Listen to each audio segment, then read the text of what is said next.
Mais il faut retourner à la conciergerie. J'avais à peine franchi la porte extérieure lorsque le concierge entra dans ma chambre.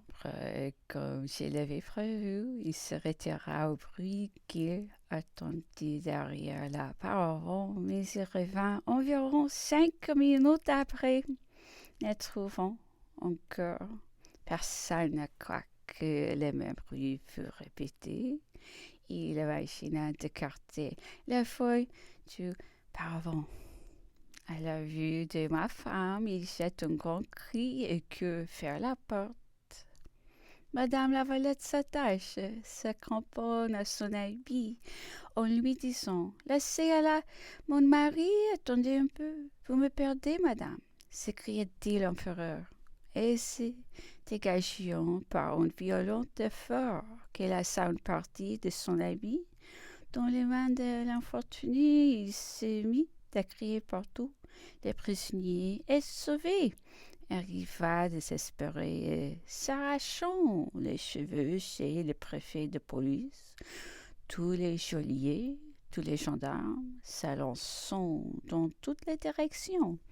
Deux des premiers atteigneront la chaise à porteur qui cheminait encore tranquillement sur le quai. En l'ouvrant, ils ne trouveront que ma fille et l'abandonneront.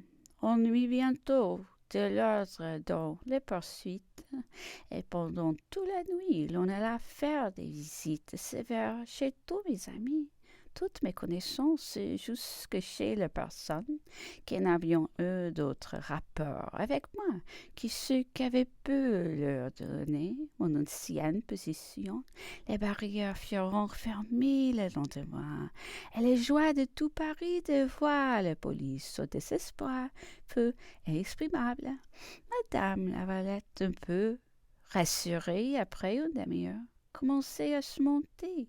Son agitation éthérée, joie de son bonheur. Si les poteaux des geôliers qui avions laissé sa porte ouverte ne s'étaient pas abandonnés contre elle à mille imprécations, et nous ont assuré qu'il était impossible que je ne fusse pas promptement repris. L'arrivée du procureur général Bellard termina toutes leurs insultes. Il se mit gravement à verbaliser et fit à madame de Lavalette des reproches qui n'étaient que ridicules par son ordre. Elle fut traitée avec une sévérité qui, dans l'état de santé où elle était, fut la principale cause de la cruelle maladie qui l'a tourmentée pendant plus de 12 années et dont elle est enfin guérie au moment où j'écris. On lui fit habiter la chambre du maréchal Ney. Il n'y avait pas de cheminée, mais un poêle dont la chaleur la faisait souffrir jour et nuit.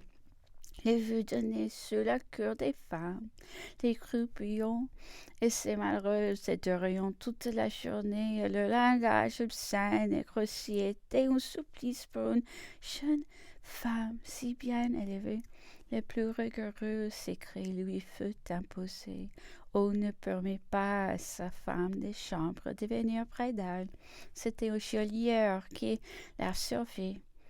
Aucune lettre d'elle ne pouvait franchir les portes de la prison, mais une d'ailleurs ne pouvait arriver jusqu'à elle. Assaillie sans cesse de mes terreurs, la nuit surtout, quand on relevait le sentinelle, elle s'imaginait que c'était son mari qu'on ruinait. Pendant plus de 25 jours, elle ne peut trouver un moment de sommeil. J'étais loin de la croire aussi malheureuse. On m'avait dit pour me calmer qu'elle était établie dans l'appartement de la femme du préfet de police, comblée des gardes, des soins, et que bientôt elle pourrait retourner chez elle.